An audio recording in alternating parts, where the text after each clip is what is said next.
What's going on, guys? It's Zach here. Bring guys with a fantasy football video. So I'm going to go over about 5 or 6 buy low players or buy low targets that I have ahead of week 13. In the previous weeks, I've gone over players with either really good or really bad playoff schedules and all that. So I did some deeper dives into the schedules, and obviously all of that still holds. So if you want specific advice on players that I don't mention here, feel free to refer to the previous videos. There's going to be a lot of advice there that should help sort of um, help link you guys to which players have good playoff schedules. It's also a really good resource I use. I'll link it in the description of the video as well that I use just to view strength of schedule based off position going forward. So I'll link that. I believe it's full-time fantasy. Maybe it's fantasy football today. One of the two of them. They're both really great resources, and it tends to be a really good resource for me. So I'll link them in the comments below in the description as well, so you guys can refer to that for any other strength of schedule sort of insights. But these are players that in general I think are going to be guys that are just we're sort of at the point in the season where if you do still have a trade that haven't passed that trade deadline yet, we got a lot of players that maybe you just need to win these next 2 weeks, so you're just all in on all right. Let's play matchups at this point. You're going to get the best players you can again in the best matchups over the next couple weeks. Get yourself into the playoffs. I'll go into some of the trades I've made as well this week, and then also some of you guys maybe you've locked in those playoff spots, and then you're really just trying to iron out your roster for the playoffs. So should be a lot of fun. Hopefully you guys maybe do still have some trades that you can make before your trade deadlines hit. I know a lot of leagues have the trade deadlines this week. A lot of them maybe had them last week. Some of them might have them next week. But obviously, a lot of stuff that we can still do to make our teams better before the playoffs. And hopefully, you guys are in a spot where you got to make 2 more good weeks come together and then get yourself some championships in those playoffs. So, yeah, should be a lot of fun. As always, if you guys have any specific questions, just let me know in the comments. I know a lot of you guys have probably had those trade ends already, but I think these are still players that I'd be, super keen on going forward, and also things you can sort of just keep in mind as well, regardless of whether or not you can make trades at this point. So, yeah, with that being said, let's just get going here. So I couldn't make a buy low video without talking about DeAndre Swift. He just continues to be one of my favorite buys in fantasy football right now. He actually came off of a game against Buffalo where he didn't actually reach double-digit fantasy points. Obviously, a super disappointing fantasy output from him, given the Eagles did manage to put up 37 points. And really, the issue was there that just the Eagles scored all of their touchdowns via Jalen Hurts. Nothing happened for DeAndre Swift there. Jalen Hurts was able to put together that classic tush push, and that is obviously going to limit the upside just a little bit for DeAndre Swift because we know he's not going to get a 1-yard rushing touchdown at any point. We know those are going to go to Jalen Hurts at any point for this offense, but I just really can't get over this playoff schedule for DeAndre Swift. He gets to play Seattle, who we saw get run all over last week, the Giants, who we've seen get run all over, and then the Cardinals in the Fantasy Football Championship.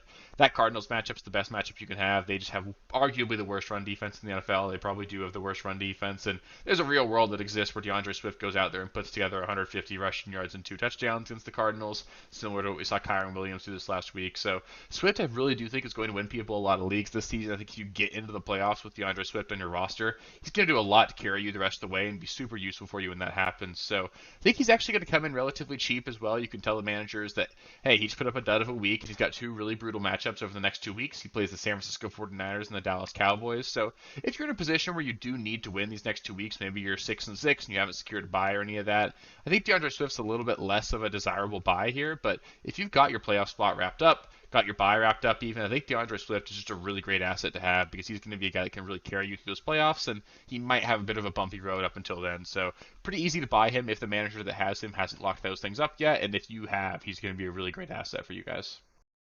Next, I want to talk about Travis Etienne. Obviously, Etienne really just hasn't been all that fantastic over the last month or so. He's coming off of several down performances in a row, and I think a lot of people are a little bit concerned about it. But the fact of the matter is, he still saw 26 opportunities this last week. He had 20 carries, had 6 targets. He's just very clearly the workhorse running back in this offense. That is an elite role for a player of his talent level as well. And the schedule is a little bit tough going forward as well. There's some tough matchups in there, but in week 17 he does get a matchup against the Carolina Panthers. So I really do think that in that week 17 he could easily be a guy that puts together a league-winning performance. And on top of that, his role is so secure that it's going to be really solid, almost independent of matchup. The touchdowns just really haven't swung his way lately. We've seen a lot more go towards Trevor Lawrence. That was sort of the thing holding Trevor Lawrence back from being fantasy relevant earlier on in the season is just every single touchdown in this offense was being scored by Travis Etienne. Now they're all getting scored by Trevor Lawrence, even on the ground lately. So I think that'll swing back, sort of balance out. You'll see Etienne start finding the end zone a little bit more going forward. And he's obviously a home run hitter. He just hasn't really had any of those explosive plays lately, but he's more than capable. Etienne's going to be like a low-end running back 1 the rest of the way for me. And then once you get into that championship week, I wouldn't be shocked at all to see Etienne be a league-winning kind of guy in that week. So if you can trade that low-end running back 1 price tag, I think he's worth the price because he should perform at about that level up until the championship. And if you get there with Etienne on your roster, I think he's got a real shot to be the guy that just wins your league this year. Next, I want to talk about Naji Harris, who I think is a really nice buy low right now. I'm a bit of about a week late on this one. I should have highlighted him last week and just sort of failed to do that. But everyone just hates Naji Harris for some reason. I get that Jalen Warren's the more explosive player, maybe even the more exciting player, but really Naji is a legitimately good NFL player. He put together a really good game this last week. He had one just really impressive run where he carried the entire pile for like 15 yards. It was a really fun play. He's just a good player. I understand that he's not as explosive or as fun to watch as Jalen Warren, but that sort of makes him a more under the radar quality buy in fantasy right now. He's got an elite matchup against Arizona this week, so I think that if you need a win this week, especially trading for Naji this week could be an easy way to buy that win. I think he's honestly going to be a guy that puts up 100 yards and 2 touchdowns this week. Like I said, playing Arizona, that's a D team you want to target, and Naji's getting a really great role. On top of that, we see that this Pittsburgh Steelers offense actually looked pretty good in their first week outside of the grasp of Matt Canada. They put up over 400 yards for the first time in like 3 seasons. This offense looked a lot better, and if they're going to be putting up a lot more yards, it's going to be obviously a lot more opportunity for Naji Harris going forward.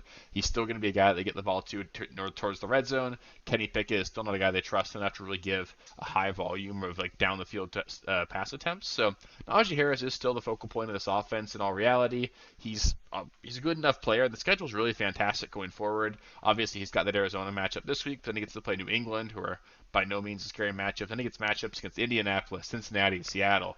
His entire rest of the schedule is really favorable for the running back position. He's a guy that I expect to put up really solid numbers, and I think he's going to be like a really solid running back too for you the rest of the way. Maybe even a top 15 running back the rest of the season.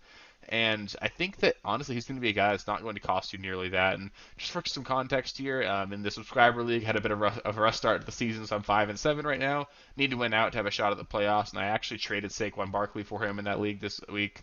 Um, a bit of a tough trade there. Saquon Barkley's going to make the sell high video as well, so you guys can go watch that one. But I really do think that Naji Harris honestly is going to outperform Saquon Barkley the rest of the way, and that's the kind of trade that sometimes you do have to make at this point in the season. You got to make decisions like that. So that's just some context for you guys as well. Another really great buy low for me this week is actually going to be TJ Hockenson. I know he's coming off of actually a relatively solid game. He had 5 catches for 50 yards and a touchdown, and obviously that's by no means bad performance for the tight end. But I think it's just very clear to me that TJ Hockenson is a top 5 tight end the rest of the season. I think you can get him relatively cheap. I've actually traded for him in one of my higher buy-in leagues, or just this week. Didn't have to pay that much at all, and I think you can pretty easily convince the manager that Justin Jefferson's going to come back. Joshua Dobbs is playing a lot more poorly, and there's a lot of reasons to be concerned a little bit here. On top of that, he obviously has the bye this week in Week 13. So if you are in a situation where the Hockenson manager in your league maybe needs to win out to make the playoffs, then I think TJ Hockenson actually ends up being a pretty easy buy because you can just trade your tight end, maybe add a secondary piece, and convince them that, hey, this is going to help you win out, and then you've got yourself a really solid tight end, especially for the fantasy playoffs. He gets to play Cincinnati in Week 15, who are the worst defense outside of Denver in the NFL in terms of who to target. For your tight end position, we just saw Pat Freiermuth put up over 120 yards against them. And they get Detroit and Green Bay, who are 2 defenses you can certainly throw the ball to the tight end against as well. So TJ Hawkinson's in a really great spot to be able to put up some really high-end performances in those playoffs. And then teams like Detroit and Green Bay as well, they're going to be able to put up points on Minnesota. Should be a situation where TJ Hawkinson is going to need to get force-fed targets. And even with Justin Jefferson back, we know Joshua Dobbs loves to target the tight end position. I'm personally not really worried about a situation where Joshua Dobbs ends up losing that job. I know the head coach Kevin O'Connell came out and said they're going to look at all of their options at the quarterback position. I'd be shocked to see them make a quarterback change unless something dramatic happened. Maybe they really love Nick Mullins or something, but I'd be shocked to see that. So I think we're probably going to continue to see Joshua Dobbs, and when that happens, I think TJ Hawkins is going to continue to be honestly maybe even a top 3 tight end the rest of the way, and I don't think he's going to cost you that right now.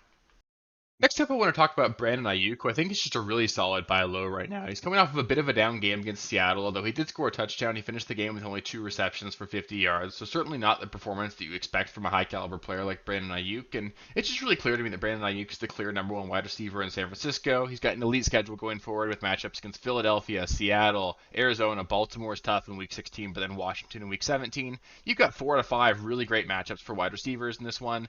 Aiyuk is very clearly an elite player on an elite offense. I think he's going to be a really solid wide receiver too for you guys going down the stretch here, and I think he can honestly be a guy that is going to put up some week-winning performances. He could easily be a top 5 receiver, top 10 receiver 3 or 4 of these weeks, especially against Philadelphia and Washington. I'm really expecting some big games in those ones, so I think Aiyuk's got a shot to be a league-winning player down the stretch, and I don't think he's going to cost you all that much. You can say, hey, look, Debo's back, playing really well, looks really healthy. Debo got more involved last week, and I think you can kind of convince people that Brandon Aiyuk's not the superstar that he really is. But I'm really confident with Brandon Aiyuk because, like a fringe top 15 guy the rest of the way, and I really think he's not going to cost you that. So he'd be someone that I'd certainly be targeting and trying to get on my rosters if I can. And then last but not least, I just want to talk about Pikachu Akua a little bit as well. He's obviously underwhelmed a bit lately, and on top of that, he's got 2 brutal matchups coming up against Cleveland and Baltimore. That is certainly not what you want to see if you're a Pikachu Akua manager. But if you're in a situation where you have already made those playoffs, obviously, if you need to win the next couple weeks, I don't know if Puka's your guy, but if you've already locked up that playoff spot, his playoff schedule ends up getting a lot easier. They play teams like Washington, New Orleans, and the Giants. All 3 of those teams are teams you can throw on. The wide receiver should have a lot of success in that one. And on top of that, Pikachu Akua has at least 7 targets in every single game this season. That's an extremely valuable thing, and it means he offers a really significant floor for you. Cooper Kupp's pretty banged up as well. We could see a situation where Cooper Kupp has to miss more time. Fingers crossed that doesn't happen, but I mean, there's a chance there. On top of that, Matthew Stafford looked really great this last week. Kyren Williams coming back should elevate the offense a little bit. And this defense for the Rams is not good enough that I'm necessarily worried that they're going to be able to win games by just playing defense. Stafford's going to have to continue to throw the ball quite a bit, and Pikachu Akua is going to see a really significant target share. Even this last week, he had 8 targets. That's perfectly fine for the wide receiver position. He's a guy that I'd be really comfortable with. It's like a low-end wide receiver 2 the rest of the way, and I think he's got upside beyond that, obviously, sort of what we saw earlier on in the season. We know he's got that immensely high upside, and he's not going to cost you all that much either. So I think Puka's a really solid, just savvy buy right now in fantasy. So that'll do it for the buy low video. Hopefully you guys found them useful. Hopefully you guys haven't had your trade deadlines yet or any of that. And even if you have, hopefully it's just good to sort of get you guys grounded in terms of what to expect from these players as well. As well today I'll be putting out the sell high video, so make sure you guys go catch that one as well. You can look over players that I'm looking to sell high on. Like I said earlier, I'm going to be linking my the strength of schedule tool that I utilize just in the description below, just so you guys can see where I'm pulling a lot of this information from. It's a really useful tool, and I want to give them some props as well. So I'll link that in the video description. Hopefully you guys can use it for yourselves as well.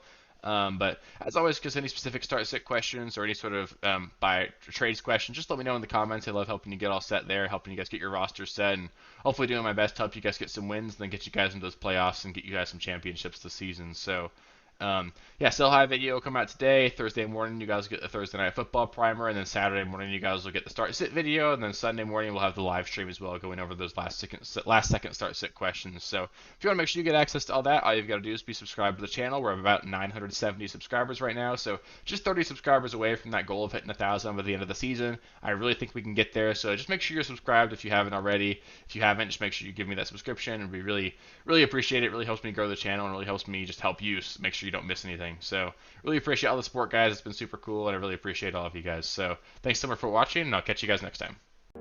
Thank you guys for watching. If you haven't already, please be sure to subscribe to the channel, like the video, check out these other videos here if you haven't. If you want more content, please feel free to follow me on Twitter at RealSteelFFB. I'll be more active on there as the season goes on. Thanks. Catch you later.